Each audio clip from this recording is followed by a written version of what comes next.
간첩단 혐의를 받고 있는 일당들이 북한에 보낸 보고문 등에 따르면 이렇게 대한민국을 적으로 규정했다라고 합니다. 이것도 좀 황당한데 오늘 동아일보 보도에 따르면 오늘 동아일보가 이 구속영장문 일부를 입수를 했어요. 내용을 보니까 2018년 4월 9일자 북한에 보낸 보고문에 연락 담당 박 씨가 이렇게 얘기해요. 베이징 해외 거점 사업은 정예 간부 은폐를 위한 합법적 신분을 확보하기 위한 겁전 사업이며 이후 필요시 안정적인 조국 연계 사업의 거점이다. 북한을 지금 조국으로 이들이 표현했다. 그러면서 조직사업의 장소 선정에선 조직 상원의 신변 안전 조직 보안을 담보하며 적에게 노출되지 않는 점을 우선하여 선정되어야 한다. 여기서의 적을 대한민국으로 표현을 했다라는 점이 동아일보 파악 결과 보도되고 있습니다. 자, 이 내용이 사실이라면 과연 이들에게 있어서 조국과 적의 정체성은 무엇인가라는 대목에 있어서 상당히 좀 의구심이 가는 대목인데 이들은 수사 내용을 정면 반박하고 있다는데 그건 잠시 후에 입장도 함께 전해드리겠습니다. 검찰 출신의 김광삼 변호사님. 검찰도 요 대공수사 옛날에 많이 했잖아요. 네네. 수사 경험을 좀 되살려 봤을 때, 자, 요 동아일보 보도 내용이 사실이라면 북한이 조국이고 우리가 적이면 뭐 간첩 혐의라고는 하는데 그 혐의의 어떤 확실성이랄까 어떻게 보십니까? 근데 지금 언론을 통해서 본 그 구속영장을 보면요, 굉장히 그 많은 증거들이 차고 넘치고요. 그다음에 이걸 저쪽에서 뭐 본인들의 조직이 유령 조직이다 이렇게 얘기하고 있는데, 이 전체적으로 어떤 그 처음에 시작이 2000년도부터 시작됐다는 거예요. 그 과정이랄지 거기에 대한 증거 이런 것들 보면 그렇지 않다는 이제 그런 생각이 들어요. 그러니까 일반적으로 이제 국정원이랄지 검찰이랄지 아니면 이제 경찰에서 대공수사를 할 때는 이게 뭐 한 달, 두 달 이렇게 걸려서 수사하는 게 아니에요. 그래요? 네, 적어도 대부분 이제 몇 년에 걸쳐서 수사하는 경우 굉장히 많이 있습니다. 왜냐하면 증거를 확보하는데 대부분 이제 해외 거점이랄지 아니면 어떤 북한과 연락을 취할 때 암호화 프로그램을 통해서 하는 거거든요. 근데 그런 부분들, 그리고 이제 주의, 그 사람들의 어떤 상황, 그 다음에 뭐 심지어 주변의 어떤 인적 관계 이런 것까지 다 파악을 해서 확실하게 이 정도 되면 증거상 아무런 문제가 없다 했을 때 수사하면서 이제 체포하고 또 기소하고 또 검찰과 협의하고 경찰과 같이 하는 거거든요. 그런데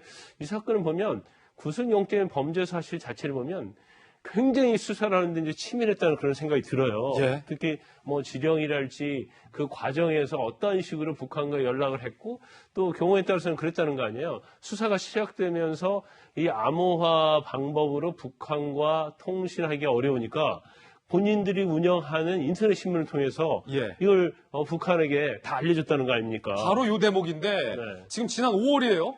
바로 얼마 전이에요. 국정원이 압수수색해서 암호화 프로그램을 통해서 북한의 보고가 어려워지니까 지금 중앙일보가 취재하고 있는 바에 따르면 손모 씨가 운영하고 있는 인터넷 신문을 통해서 수사관 실명, 소환일자, 장소 등을 게재해서 요게 그냥 인터넷 기사가 아니라 정보당국에서는 북한에게 보고하는 거다라고 의심을 하고 있다라는 거고 요게 국정원 영장 내용에 이같이 기재가 돼 있다는 거예요. 혐의 내용과 북한 공작원 신원 노출 사실을 보도 형식으로 알려 걸렸다.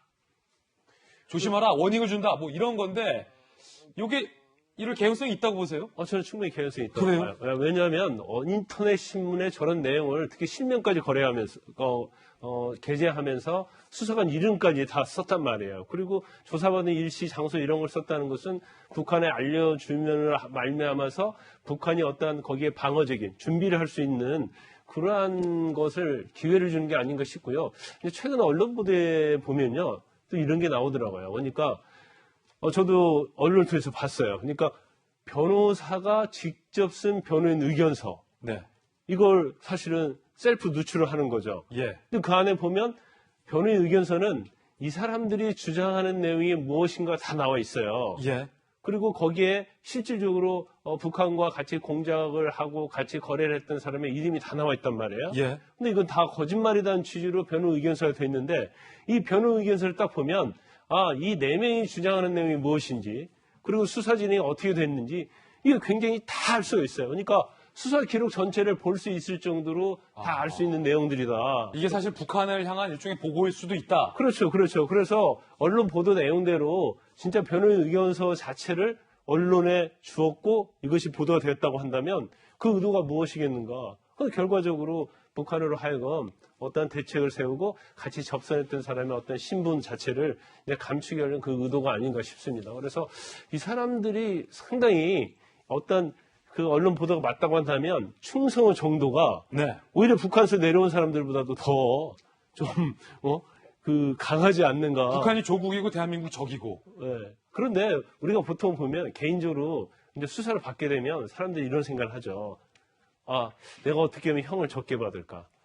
아니면 여기서 어떻게 내가 무죄를 받을 수 있을까? 이렇게 생각을 하는데 이 사람들이 압수수색 영장 발부받고 압수수색을 하면서부터 시작된 이 사람들의 행동들 보면 자기 자신보다는 자신들이 생각하는 조국인 북한을 더욱더 유효하는 그런 행동들을 좀 보이고 있지 않는가 그렇게 판단할 수밖에 없을 것 같아요. 거듭 말씀드리지만 이 부분은 아직 의혹 단계다라는 점 분명하게 말씀드립니다. 이들의 반박과 입장도 준비됐습니다.